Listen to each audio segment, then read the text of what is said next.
Satan doesn't rest. We intend to think that we can recognize evil when we see it. In Luke chapter 11, verse 24 to 26, describes an unclean spirit returning to find its former house empty and swept clean, but instead of finding peace, it brings even other spirit. It brings seven other spirits.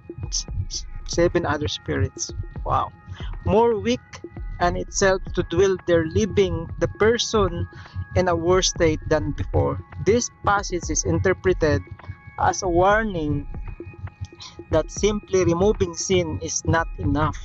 A person must be filled with the positive spiritual good of face or face a more severe state of spiritual emptiness. And Jesus is explaining to the people around him that although a demon may be spiritually excised from a person, that same person must sit in place as substitute for the unfulfilled desire of sin. Satan doesn't rest. Just remind you guys. Do you know anyone who has suffered from addiction?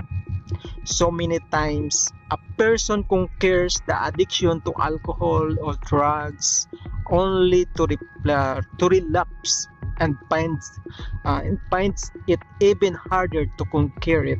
The second or third time, I have known people who after their baptism felt haunted by past sins. This passage is a warning to us that we should always be on the watch for Satan's hard handiwork. Just because we have overcome temptation once or turn away from a particular sin doesn't mean that we are immune from temptation. The next time we we encounter the same situation, we tend to think that we can recognize evil when we see it, but that sometimes only is true if we see it in others, not ourselves.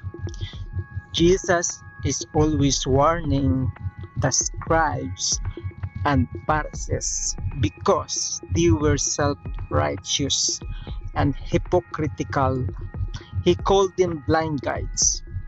He warned them and us to remove the planks in our own eyes before we tried to remove the splinter in another's.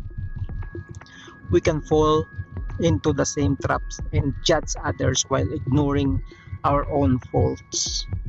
It can also happen that we get away with something and decide if it works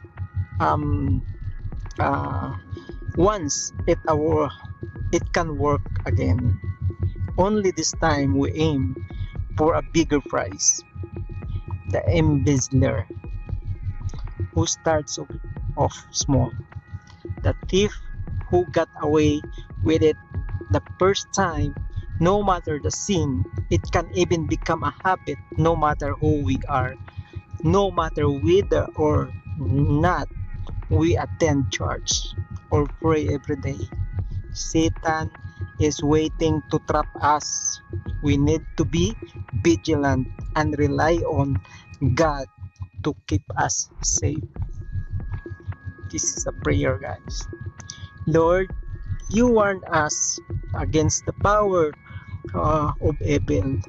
We live in a world that seems to deny its presence, which makes it even more difficult to avoid. May we recognize the warning and turn to you for help. Amen. In Jesus' name, amen.